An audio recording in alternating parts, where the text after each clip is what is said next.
Selamat pagi semuanya. Perkenalkan, nama saya Ingrid Prestirena dari kelas 5B. Saya perwakilan dari kelompok 3 untuk mata kuliah Pendidikan Sosial Budaya yang diampu oleh Bapak Umar Yais, SPD MPD. Program Studi Pendidikan Bahasa Inggris Universitas Singapura Bangsa Karawang. Dalam kesempatan kali ini, saya akan membahas unit 4 tentang pendidikan dan perubahan sosial budaya. Dalam Kamus Besar Bahasa Indonesia, pendidikan berasal dari kata didik yang mempunyai arti proses atau perbuatan mendidik.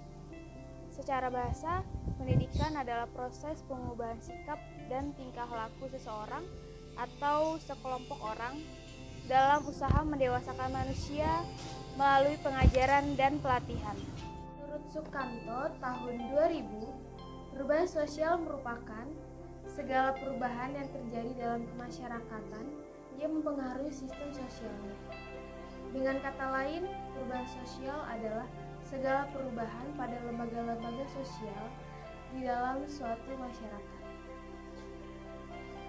Terdapat 6 bentuk perubahan sosial diantaranya, yaitu yang pertama, perubahan sosial secara lambat atau yang biasa disebut evolusi. Lalu yang kedua, perubahan sosial secara cepat atau revolusi. Yang ketiga, perubahan sosial kecil. Yang keempat, perubahan sosial besar. Lalu yang kelima, perubahan sosial yang tidak direncanakan. Dan yang terakhir, yang keenam, perubahan sosial yang direncanakan. Pendidikan memiliki peran dalam perubahan sosial, diantaranya yaitu mampu membuat siswa berpikir kritis dan inovatif. Pendidikan akan memberikan nilai-nilai tertentu kepada manusia, terutama dalam membuka pikirannya, menerima hal baru, maupun cara berpikir secara ilmiah. Pendidikan mengajarkan manusia untuk dapat berpikir secara rasional, objektif, dan melihat ke masa depan, berusaha menciptakan kehidupan yang lebih maju. Lalu yang kedua, mendorong sikap menghargai hasil karya seseorang. Sikap positif masyarakat terhadap berbagai hasil karya anggota masyarakatnya merupakan indikasi bahwa masyarakat ingin maju lewat hasil karya baru warganya yang diharapkan dapat membawa perubahan di masa depan. Lalu yang ketiga, sistem pelapisan masyarakat yang terbuka.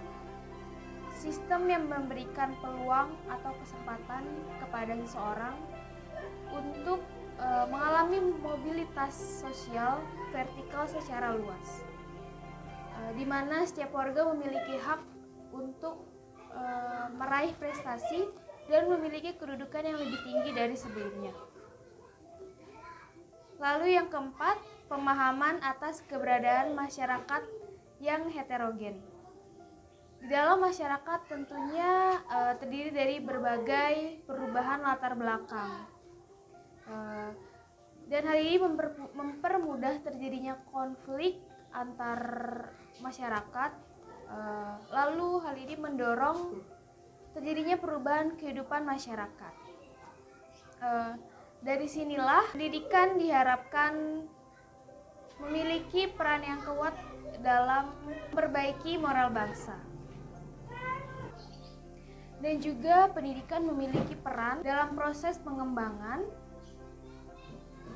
kemampuan dalam rangka mempengaruhi peserta didik supaya mampu menyesuaikan diri sebaik mungkin dengan lingkungan di sekolahnya. Lalu yang terakhir, orientasi ke masa depan.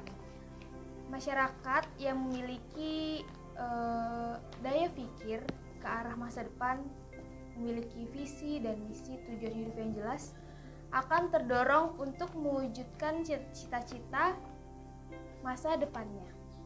Dalam konteks masa depan tersebut, karenanya misi pendidikan seharusnya lahir dari kesadaran bahwa kita sebaiknya jangan menanti apapun dari masa depan. Lalu yang selanjutnya adalah perubahan kebudayaan atau perubahan budaya. Kebudayaan bersifat konstan, tetapi juga selalu berubah. Dikatakan berubah karena setiap elemen-elemennya secara perlahan mengalami perubahan. Perubahan budaya mengalami 3 proses utama, yaitu yang pertama originasi. Originasi merupakan penemuan elemen-elemen baru dalam satu budaya. Lalu yang kedua adalah difusi. Difusi merupakan peminjaman elemen-elemen baru dan kebudayaan lama. Lalu yang ketiga adalah reinterpretasi.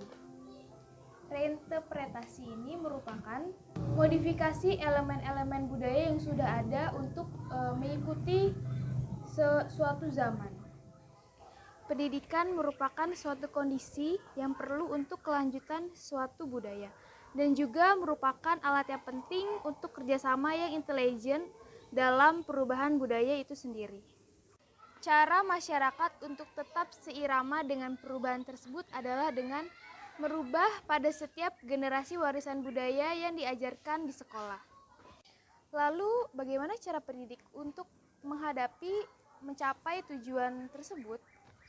Yaitu dengan menafsirkan kembali pengetahuan dan nilai-nilai lama untuk menghadapi situasi-situasi baru. Lalu kesimpulannya adalah perubahan sosial dan kebudayaan memiliki aspek yang sama, yaitu keduanya bersangkut paut dengan cara penerimaan cara-cara baru atau suatu penerimaan di dalam suatu perbaikan dalam cara suatu masyarakat untuk memenuhi kebutuhannya mereka. Demikian presentasi dari saya, kurang lebihnya mohon maaf. Terima kasih atas perhatiannya, selamat pagi.